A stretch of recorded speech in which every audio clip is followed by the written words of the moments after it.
Welcome to the Oxen Group Nightly. My name is David Ristow. I'm the CEO, President, and Founder of the Oxen Group. On tonight's Oxen Group Nightly, we'll be talking about a number of things, including our Monday market wrap-up, some of our positions that we got in today, including Cliffs Natural Resources, as well as updates on other positions, such as Panera. We'll also be talking about our apparel manufacturer equity analytics system to come out, tomorrow's forecast, and as always, please check out our disclaimer at the end of the video. So, today, the market, we had actually a pretty good day for us in the Oxen Group, but overall the market fell out of the gate, and but that rally throughout the rest of the day really helped us position ourselves in this morning in some nice things and allowed some of our positions to sort of pick up where they left off last week. Definitely, you can see that the market's pretty much sitting a bit nervous on the Fed reports that are supposed to come out on Wednesday, as well as maybe some of the talk that might come out tomorrow, maybe even this evening. But I do think that a lot of that news and sort of that speculation has already been priced in the market to somewhat, and I really don't think that Bernanke can really say anything that's going to shock anyone at this point. In fact, I think in retrospect, or I mean in differently, I do think that he can only say things that might actually be better for the market instead of worse. I mean, I think everyone has the expectation that he's going to say, something about inflation, that he'll probably talk about quantitative easing is going to be over soon. There's a lot of speculation that they're probably going to talk about maybe quantitative easing, what we'll call maybe 2.5 or 3, but will be much smaller. And I think the things that really, what more worse can he say? I mean, he can't really say much more about inflation. We all know quantitative easing is over in June. The only things that I think he can really say that would be different is that maybe he sees some, a better outlook than he had than before. That maybe we're not going to need quantitative easing too because the economy is so good. Or maybe he'll say, I think we still need some more time to pump some more money into this to get it going, which I also think is a benefit for equities as well. So I don't see this as a too much of a nerve. I think that it could bring the market down for sure, 30 or 40, maybe even 50 points. But I think that we're going to have earnings overshadowing that, and earnings have been pretty good over the last week. We started out pretty rough, but after that, earnings have been very good as we've gotten more of some of our, basic materials, some of our energy companies going, some of our some things other than financials and other than some of your consumer speculation plays. And also you got silver and gold continuing higher on movement on the Fed and inflation fears, but we did see some heavy selling on those this morning. We're starting to see some pretty big heavy volume coming into the downside, and that does start for me to say maybe we are getting a little toppy there. But really, I think the question that we should all be asking is, what's up with this housing recovery? Now, that's just a joke. Obviously, it's not. We haven't really seen much of housing recovery, but this chart from briefing.com can show you that new home sales for the year did increase to 300,000 after dropping the first 2 months. This is the first upward movement we've had in quite a while here for new home sales figures for what they expect them to be this year, and they came in at 300,000. They were supposed to come in at 280,000, and I think if maybe this is we're scraping along a bottom here. I don't see it that we can go much lower than this at this point. And could it be recovery time? I think that you're going to never see these kind of figures up here again for quite some time, a couple years at least. But if we could get back to the 400,000 level by the end of the year, and maybe the 500 to 600,000 level next year, I think that is a pretty strong recovery, and that would really help out with some of your undervalued residential housing construction companies, even construction companies that have really nothing to do with residential but have been hurt and have had to find other ways to make money. Your wood suppliers and some of your tools and some of your insulation and things like that. Some companies that are associated with those types of things.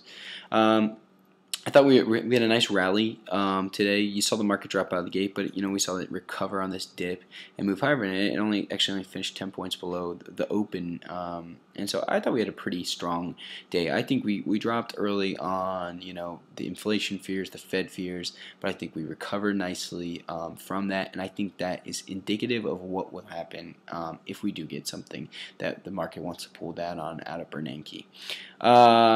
But in the meantime, we're still trading stocks. So today we positioned ourselves this morning to Cliff Natural Resources. Was down this morning a little bit, with the general market, and had a nice couple of days that I put together on some nice volume. Moving into earnings midweek this week, has shown great support. It's ranked as our top pick for this earnings season on our earnings equity analytics report. This is a company that's seeing 90% increases in revenue, almost quadrupling their earnings per share. So a company that's definitely looking to the upside, moving into earnings and ready to move back to a multiple top at 100.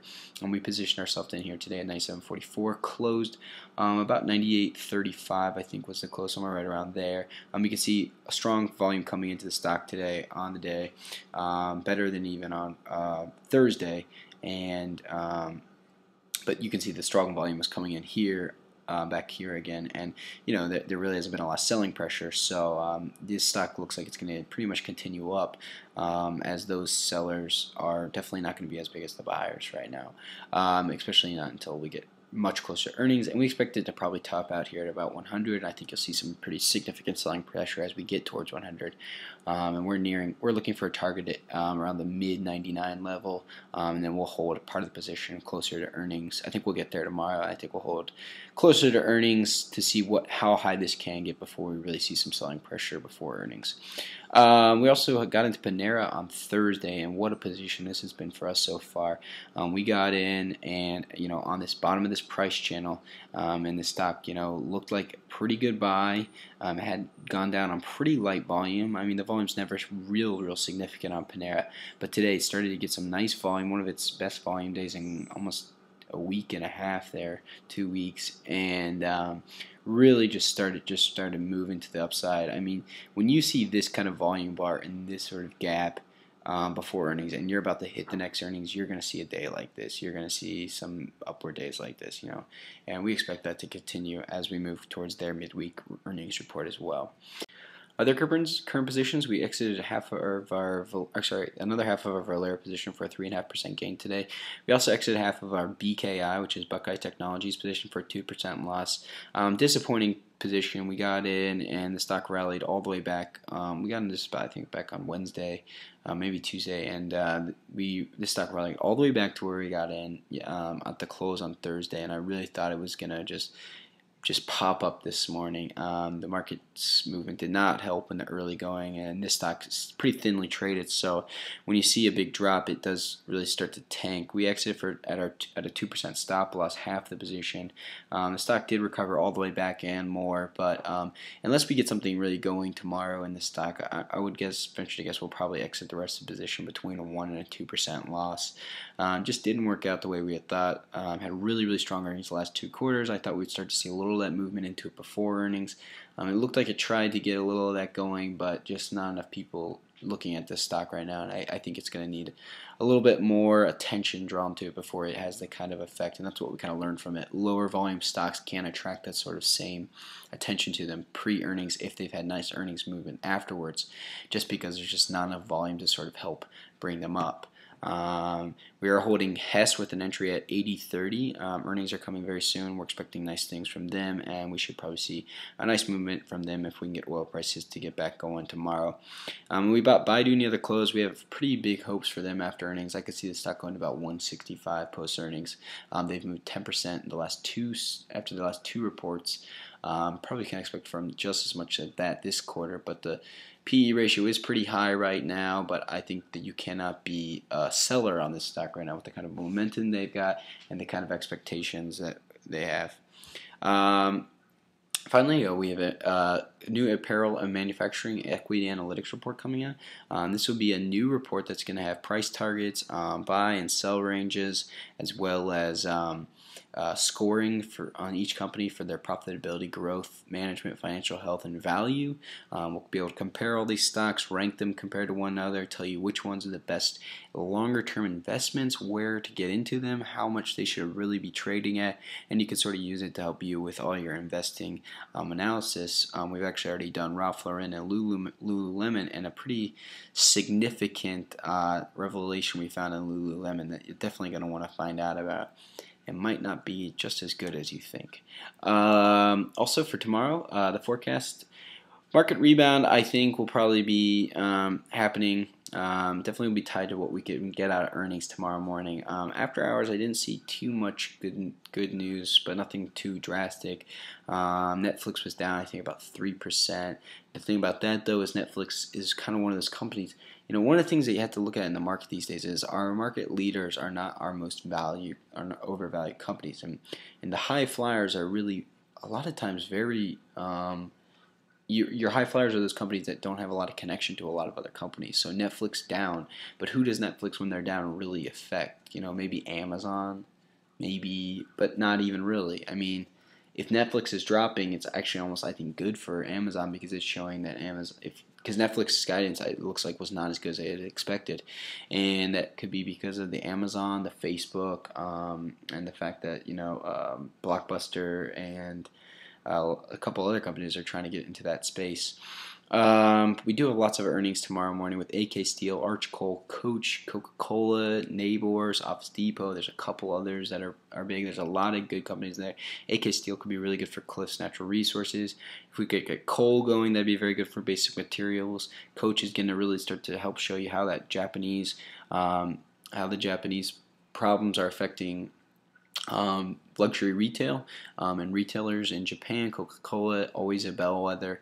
Neighbors, can we see oil and gas drilling exploration companies continue to outperform and do well? And Office Depot is going to help you draw a little bit more of an idea of how the consumer is doing and how some of your producers, your small businesses, are doing. Consumer confidence tomorrow morning as well. That should also have some impact on the stocks. Could probably help swing things 20 or 30 points and maybe get a little catalyst going to the upside or to the downside. Oxen Group, please check us out visit us at www.theoxengroup.com. Email us anytime. Please call us and please become a part of our 70% plus accuracy.